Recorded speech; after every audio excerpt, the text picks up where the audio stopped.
I had $38,000. She needed $600,000. And the man across that counter looked me in the eye and told me that wasn't his problem. That was the night I learned what the world actually runs on. Not mercy, not medicine, money. If you're new here, welcome. This channel tells stories that actually hit home.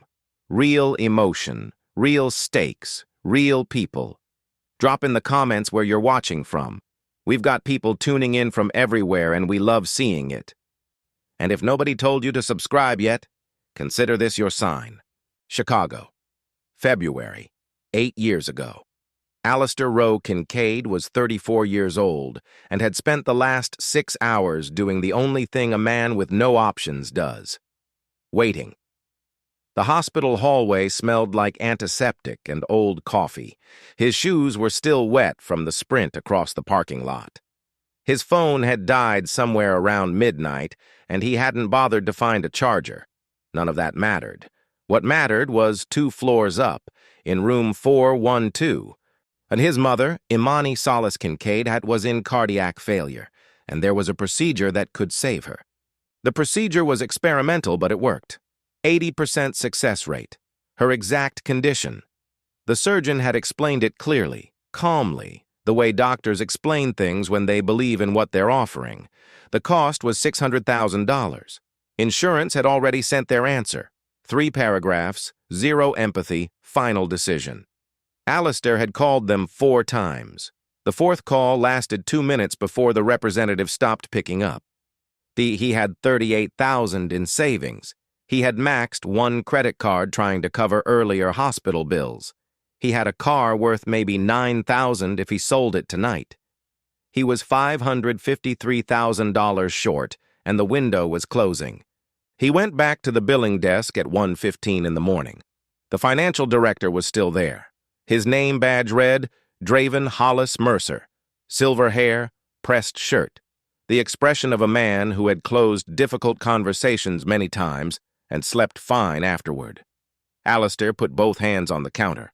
I'll sign anything. Payment plans, promissory notes, a lien on my apartment. I can have a loan application submitted by morning. Draven looked at him the way someone looks at a problem they've already categorized. We cannot authorize surgery without secured payment. Full deposit, up front. She's a nurse. She's worked in hospitals for 30 years. That doesn't change our policy, sir. That word, policy. Alistair took the elevator back to the 4th floor.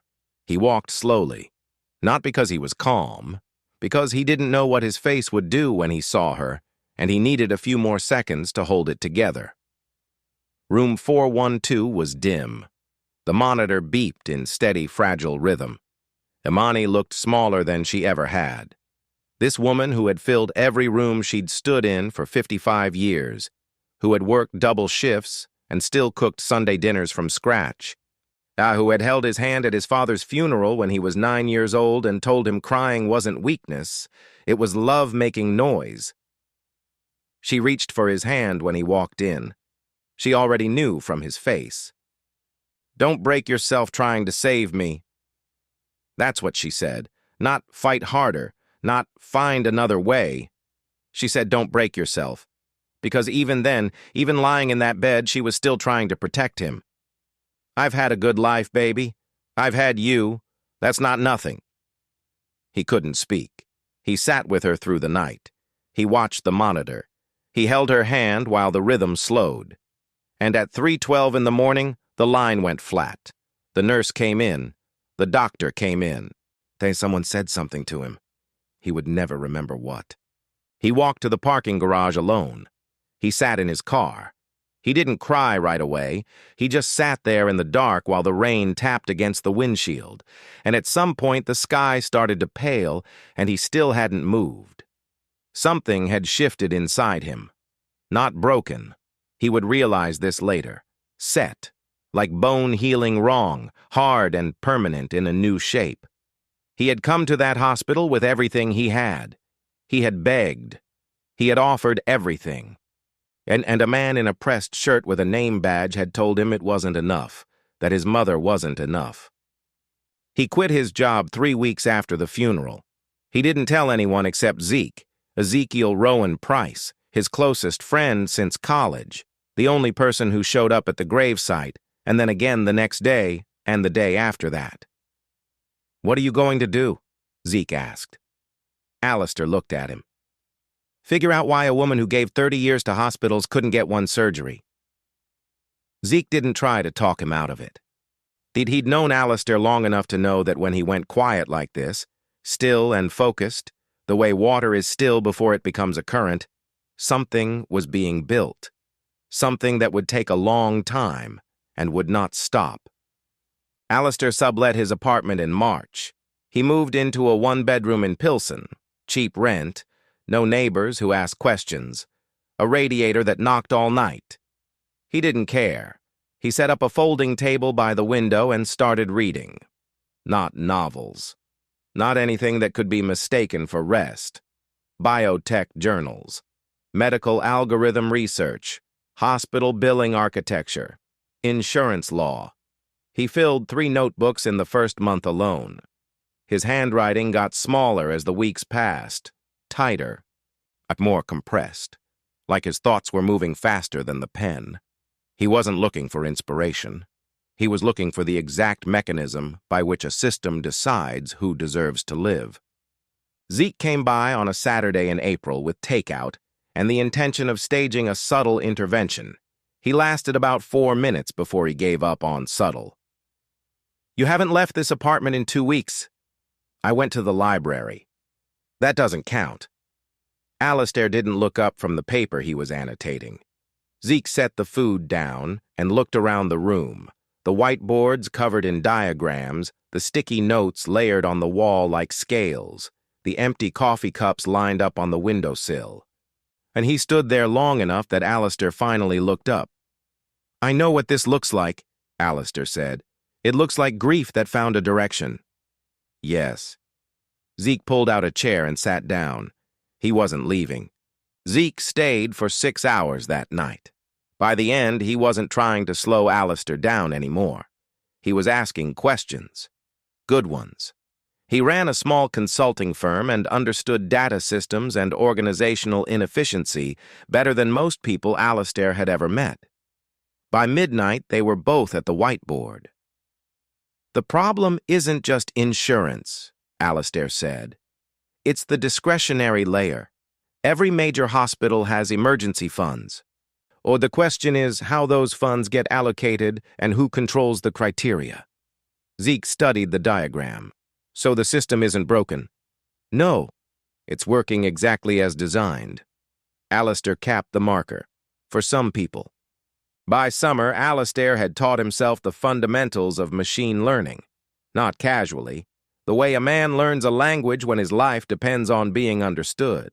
He enrolled in an online biomedical engineering program and tested out of the first 2 levels in the same month. A professor emailed him asking if he'd done this coursework before. He hadn't. He was just moving fast because slow felt like surrender. The idea forming in his mind was a predictive diagnostic system. AI-driven, an early detection, cardiac events specifically. Not because the commercial opportunity was obvious, though it was. Because every hour earlier a cardiac event is detected is an hour that doesn't become a night like February. Zeke came on board formally in the fall.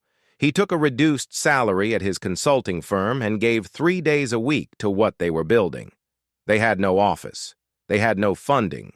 They had a prototype algorithm that could predict cardiac events with 68% accuracy. Not good enough yet, but good enough to know the direction was right. "You're going to need money to take this anywhere," Zeke said one evening. "I know. Real money. And not friends and family money." "I know." "So what's the pitch?" Alistair thought about it. Not the investor pitch, the real one, the one underneath the revenue projections and market analysis. "We're building a system that finds the people who are about to fall through the cracks before they fall." The first investor meeting was a disaster. Not embarrassing, just flat. The firm was mid-tier, cautious, and the partner who took the meeting spent most of it asking about liability exposure. The second meeting went better. The third resulted in a soft no with an invitation to come back in 6 months. Alistair went back in 4, with a revised algorithm, new accuracy data, and a pilot agreement from a community clinic in Gary, Indiana that had agreed to test the system for 90 days. The pilot worked. Accuracy climbed to 79%.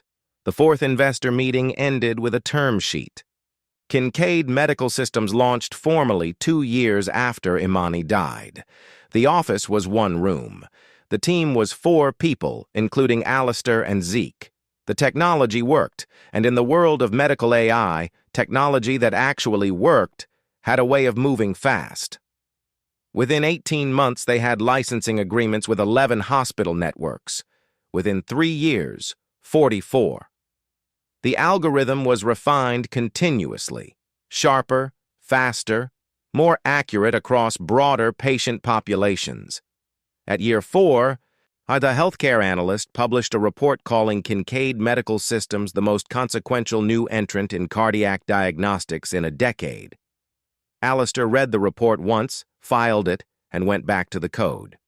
But there was a second architecture running beneath the company that no analyst ever wrote about. Every hospital that licensed Kincaid technology signed a data agreement. Standard language, buried in Section 14, gave Kincaid access to anonymized billing denial records for the purpose of improving diagnostic deployment efficiency. That was the stated reason. The actual reason was that Alistair was building a map. Every denial, every rejected claim, that every case where a discretionary emergency fund existed and a patient who needed it was turned away. He was cataloging the machinery of exclusion, hospital by hospital, year by year. He wasn't ready to use it yet, but he was getting close. 5 years in, Alistair crossed $1 billion in valuation on a Thursday afternoon. He found out from an automated portfolio alert on his phone. He was in the middle of reviewing a system error report. He finished the report first. Then he called Zeke. Zeke screamed loud enough that Alistair held the phone away from his ear and looked at it. "You're a billionaire. Do you understand that? You are an actual billionaire." "I understand." Is that it?" "Well, that's your reaction."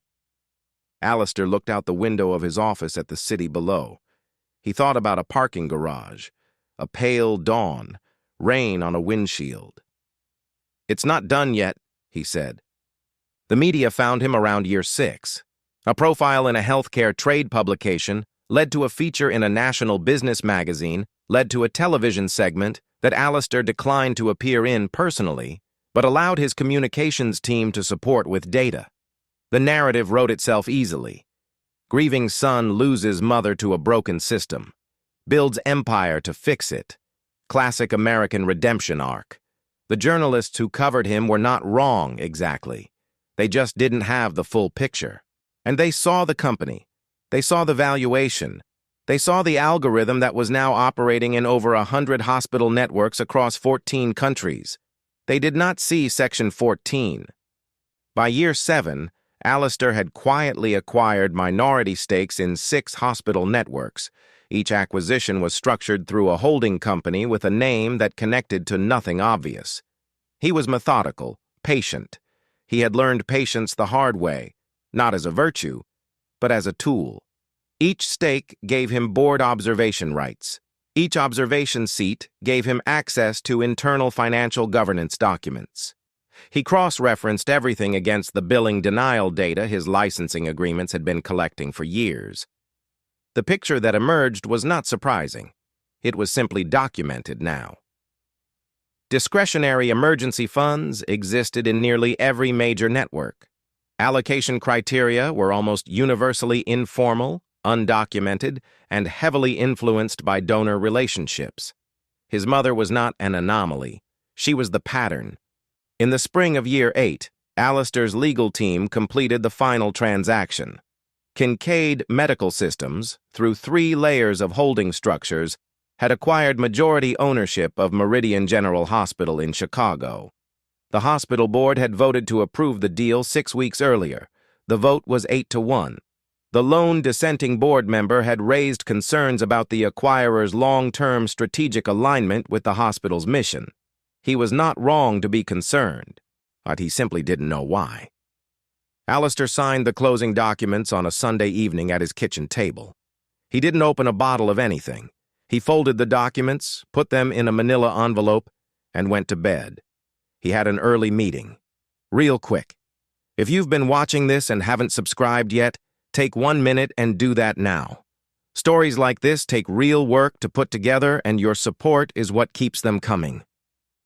Draven Hollis Mercer had done well for himself in 8 years. 2 promotions, a corner office on the 3rd floor with a view of the hospital courtyard, a reputation in the network as a financially disciplined administrator, the kind of executive who made hard decisions cleanly and moved on.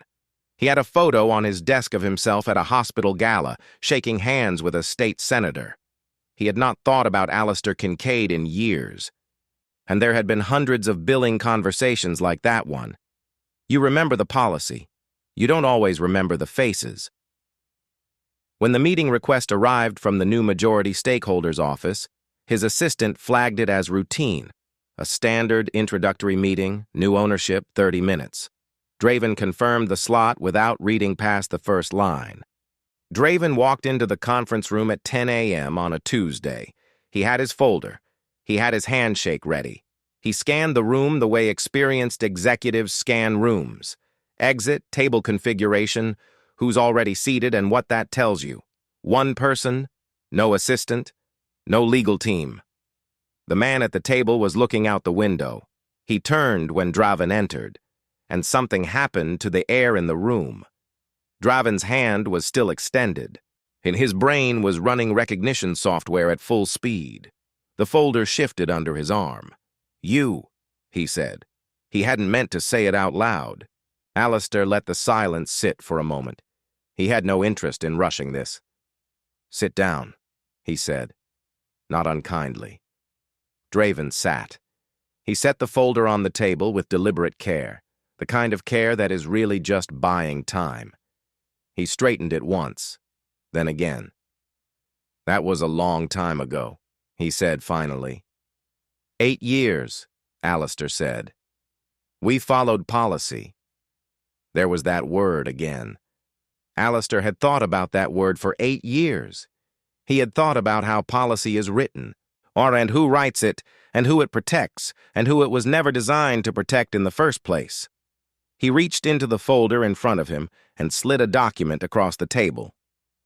The document was 41 pages. Billing allocation records, internal memo threads, discretionary fund withdrawal logs spanning 6 years of Draven Mercer's tenure as financial director. Draven read slowly. He turned each page with the same deliberate motion. Alistair watched him and said nothing. By page 12, the color in Draven's face had changed. By page 27, he stopped turning pages and just stared at the one in front of him. The fund had been used 37 times, and 35 of those allocations linked directly to board-connected donors or patients referred by high-value network relationships. Imani Kincaid's name appeared once in the file, in a denial record, time-stamped 11:48 p.m. on the night she died. Flagged as ineligible. Reason given: no qualifying donor relationship. Draven closed the folder. He took a breath. When he looked up, his face had reorganized itself into something that resembled composure. It wasn't quite composure. It was the shape of it, without the substance. "You can't rewrite the past," he said. His voice was steady. Alistair noticed that he didn't deny anything in the documents. Not one line, not one figure. He didn't say the records were wrong or the interpretation was flawed or that there was context missing. He said you can't rewrite the past, which meant he understood exactly what the documents showed, and had made his peace with it long before this room. Alistair leaned forward slightly. "I spent 8 years making sure no one would ever hear insufficient funds again." Draven said nothing. "Not as a slogan, not as a mission statement printed on a wall somewhere, as an actual structural change to how money moves inside hospitals." He paused. Your hospital included. Draven's eyes moved to the folder, then back. What exactly are you planning to do? I already did it. The new discretionary fund governance framework had gone live 2 weeks earlier. Blind allocation, patient identity, and donor relationships scrubbed before any eligibility decision was made. Third-party audit requirement, patient advocacy oversight built into the approval chain. Draven had signed off on the framework himself as part of the standard operational transition documents. He hadn't read past the title page. The system you operated has already been replaced, Alistair said. He stood, buttoned his jacket. This isn't a threat. It isn't a negotiation. I'm not asking you to apologize. Draven looked up at him. Then what is this? Alistair picked up his folder. This is me making sure you understand what happened in that room 8 years ago. He moved toward the door. My mother didn't need your guilt. She needed the surgery. He left without looking back. Draven sat alone at the long conference table. The denial record was still visible through the gap in the closed folder. 11:48 p.m.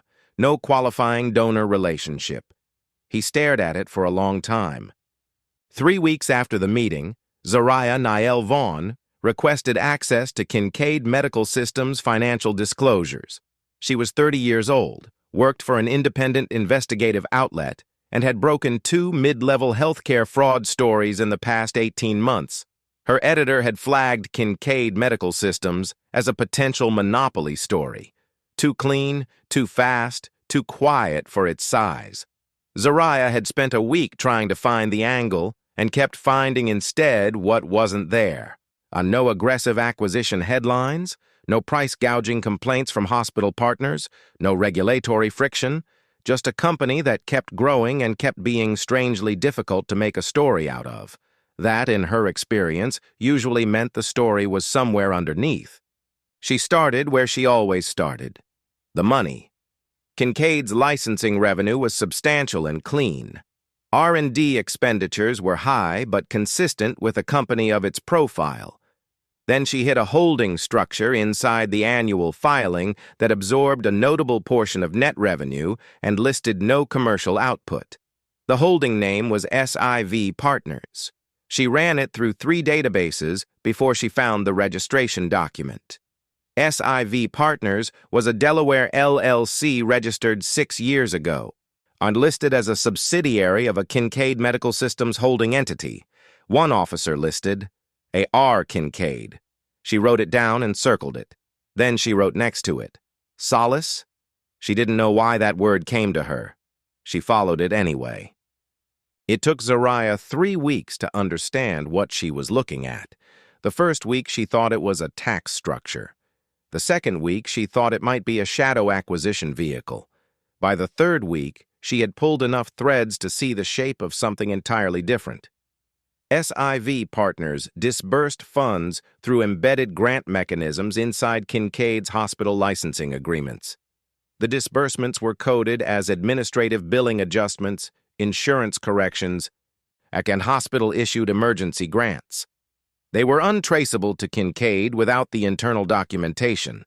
She requested a meeting with Kincaid's communications team on a Wednesday.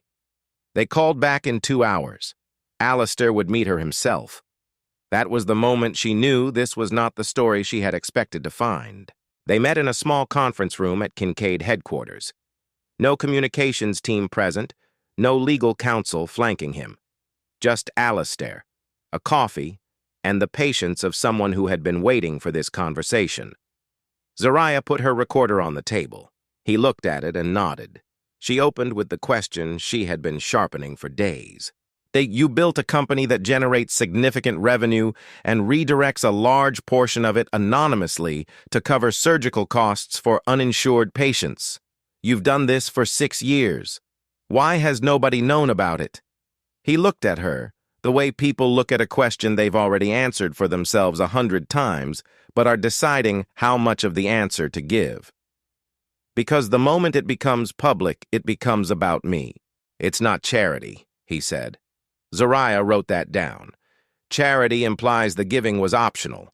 What the Solace Initiative does isn't optional. These are patients the system failed. The fund corrects the failure. You named it after your mother. Yes. Imani Solace Kincaid. Yes. She died at Meridian General. He didn't flinch. Yes. Zariah looked at her notes, then back at him. You now own Meridian General. I do. She let the silence do some of the work. Then she asked the question she'd been holding back. The man who denied her, Draven Mercer. He still works there. Alistair picked up his coffee. He did, he said, past tense, deliberate. Zariah left the meeting with more than she came in with. Not just information. Something harder to file neatly. She sat in her car in the parking structure outside Kincaid headquarters and looked at her notes for a long time. She had come looking for a monopoly story, a quiet empire expanding without scrutiny. What she had found instead was a man who had spent 8 years building a correction mechanism inside the body of the same industry that killed his mother, and had told nobody. She had covered healthcare fraud, insurance manipulation, executive misconduct. She knew what exploitation looked like from every angle. This wasn't that. She didn't know yet what it was, but she knew it wasn't that. She spent 2 weeks verifying everything independently before writing a single word. She pulled disbursement records, cross-referenced patient outcome data available through public health filings, traced the grant coding structure through 3 hospital systems. Every thread she pulled confirmed what Alistair had told her. 4,200 patients across 11 countries. Surgical procedures covered anonymously. Medical debt quietly erased. No press releases. No naming rights. No annual gala. She found one patient, a retired teacher in Memphis who had received an emergency cardiac procedure 3 years earlier, who had been told only that a hospital grant had covered her costs. She had sent a thank you letter to the hospital's general address. The letter was still in a filing cabinet. Nobody had ever claimed it. Meanwhile, inside Meridian General, the operational transition was moving at pace. The new governance framework had been in place for 3 weeks. The blind allocation system for discretionary emergency funds was processing its first real cases. The hospital's internal staff noticed the change before management formally announced it. Nurses who had spent years watching certain patients get quietly moved to the back of the line began flagging cases with new confidence. The criteria were now written down. Auditable. Clinical need first. Everything else secondary. One charge nurse told a colleague in the break room that it felt like someone had finally turned on a light in a room everyone had been navigating in the dark. She didn't know who had flipped the switch. The board meeting at Kincaid Medical Systems that quarter ran long. Gerard Ashfield led the revenue reallocation discussion with charts. He had 3 slides dedicated to the Solace Initiative's impact on net margin. He presented them with the gravity of a man delivering bad news at a funeral. The numbers were accurate. The Solace Initiative absorbed 17% of net revenue. By any conventional financial modeling, it was indefensible. Alistair let him finish all 3 slides. And then he asked the room a question. When my mother went to a hospital with 30 years of nursing behind her and needed 1 surgery, what was the deciding factor in whether she lived? Nobody answered. It wasn't clinical eligibility. It wasn't medical priority. It was a donor list. He let that land. Ashfield tried again. The fiduciary obligation to shareholders. I own 54% of this company, Alistair said. I am the primary shareholder. My obligation is to the reason this company exists. Not one of the reasons. The reason. He looked around the table. The licensing revenue, the diagnostics platform, the valuations and the projections, all of it exists to support the correction. Not the other way around. Ashfield straightened his tie. There are members of this board who may find that position difficult to sustain. Then they should examine their position on the board. Ashfield said nothing further that meeting. He did not resign. The Solace Initiative budget passed unchanged, as it had every quarter for 6 years. 6 weeks after the Zariah meeting, a case arrived on Alistair's desk flagged for executive review. Single mother, 31 years old, 2 children, both in primary school. Aggressive cardiac arrhythmia, onset 6 weeks prior with no warning history. Uninsured since a layoff 8 months ago. Insurance applications pending. The surgical window was narrowing. The board had flagged it for review because approving the grant publicly would impact quarterly projection optics. But someone had written that in the preliminary meeting minutes. Projection optics.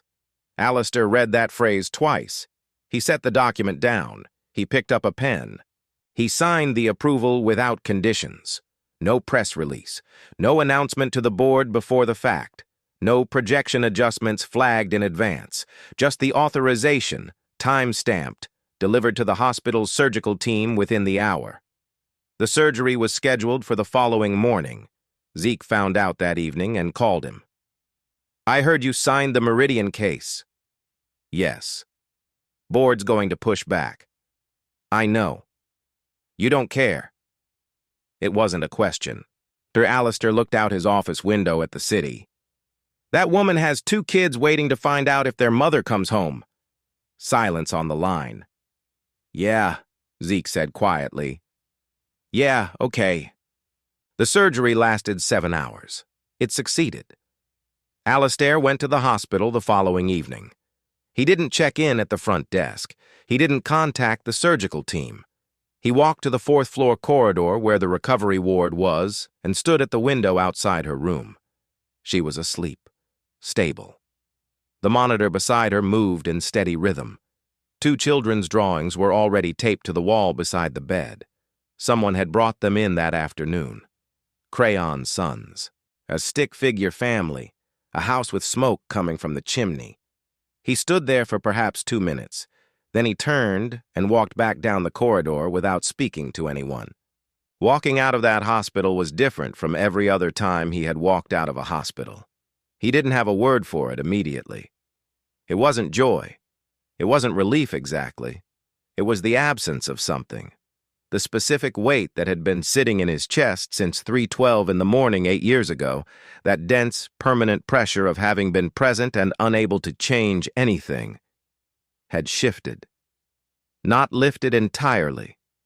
Not gone. But lighter. And like a door that had been sealed for years, had opened just enough to let air through.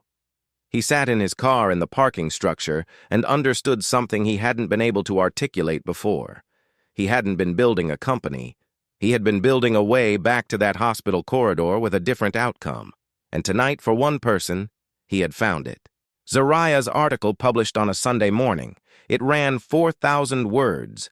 The headline was direct: How a Hospital System Spent Years Deciding Who Deserved Emergency Care Based on Donor Ties. The subject was Meridian General. The central figure was Draven Hollis Mercer. The piece documented 6 years of discretionary fund misallocation with specificity, dates, amounts, the internal criteria that governed approvals, and the pattern that emerged when those approvals were mapped against donor and board relationship records. Zariah had not published a single detail about the Solace Initiative. She had not named Alistair in the piece at all. She had made a decision she didn't fully explain to her editor. Some stories, she told him, need to land on their own terms before the larger context can be understood. The response was faster than she anticipated.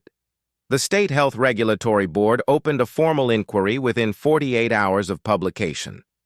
2 larger outlets picked up the story by Monday evening and began independent reporting. By Wednesday, 4 former Meridian employees had contacted Zariah directly with additional accounts. A billing coordinator who had raised concerns internally 3 years earlier and been reassigned, and a patient advocate who had documented denied cases and been told the documentation wasn't necessary. 2 nurses who had noticed the pattern and assumed it was policy they weren't senior enough to question. They had all been sitting on what they knew. The article gave them somewhere to put it. Draven Mercer submitted his resignation on a Thursday morning. His statement was 4 sentences. It acknowledged his tenure, thanked the hospital community, cited a desire to pursue other opportunities, and expressed confidence in the institution's future leadership. It did not mention the inquiry. It did not mention the documents. It did not mention a billing counter at 1:15 in the morning, or a man who had stood on the other side of it with $38,000 and a dying mother. By Friday, and the regulatory inquiry had expanded its scope to include 2 other hospital networks where Draven had held advisory roles in the previous decade. The corner office on the 3rd floor was empty by end of business. The gala photograph was gone from the shelf. The hospital restructuring moved quickly under the new framework. A governance committee was formed with external oversight representation. The blind allocation protocol became the mandatory standard for all discretionary fund decisions. Patient advocacy positions were formalized with direct reporting lines outside the financial administration chain. Every change had been designed in advance. Alistair had drafted the framework 2 years earlier, and he had been waiting for the right conditions to implement it, not just the ownership, but the institutional pressure that would make resistance difficult. Zariah's article had provided the second component. He had not asked her to write it. He had not needed to. He had simply given her access to the truth and trusted her to decide what to do with it. Zariah published her second piece 4 weeks later. This one ran 6,000 words. The headline was, "The Billionaire Who Built a Secret Fund to Pay for the Surgeries His Industry Was Denying." She had spent the intervening weeks verifying the Solace Initiative data independently through 3 separate accounting trails. 4,200 patients, 11 countries, 6 years, 0 public announcements. She had also traced the name, Solace, his mother's middle name. She wrote that detail last, near the end of the piece, after the data and the documentation and the structural analysis. She put it last because she understood that if she led with it, readers would feel it before they understood it. She wanted them to understand it first. The public response was not what Alistair had anticipated. He had expected scrutiny, questions about tax structure, debate about whether private correction was an adequate substitute for systemic reform. He got some of that, but mostly what arrived was something he didn't have a prepared response for. Letters. Hundreds of them within the first week, from patients who had received Solace Initiative funding and never known where it came from nurses and hospital workers who had watched the system function the way it functioned and felt, for the first time, that someone with power had seen the same thing they had seen, from people who had lost someone the way he had lost someone, who wanted him to know they understood what he had built and why. He read every letter. He did not issue a press statement. That night, he stood at the window of his penthouse. The city below was doing what cities do at night, moving, indifferent, full of lives being lived inside lit windows. He picked up his phone and opened the voicemail he had never deleted. 3 years before she died, on an ordinary afternoon, Imani had called to say she was proud of him. Not for anything specific, not for a grade or a promotion or a milestone, just proud of him for being who he was. He pressed play. Her voice filled the room. "I'm proud of you, baby."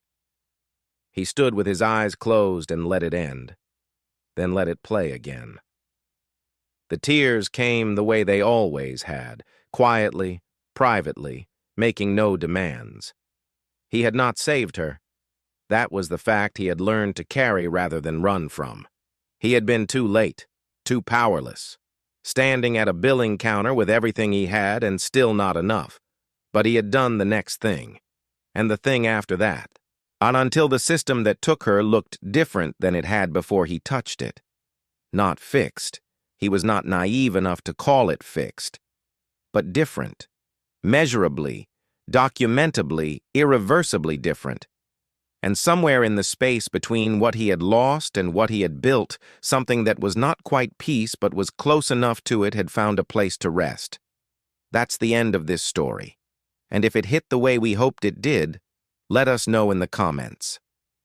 Subscribe if you haven't. Every story on this channel is built to stay with you. Like the video, share it with someone who needs to hear a story like this today. And come back, because we're not done. The next one is already coming.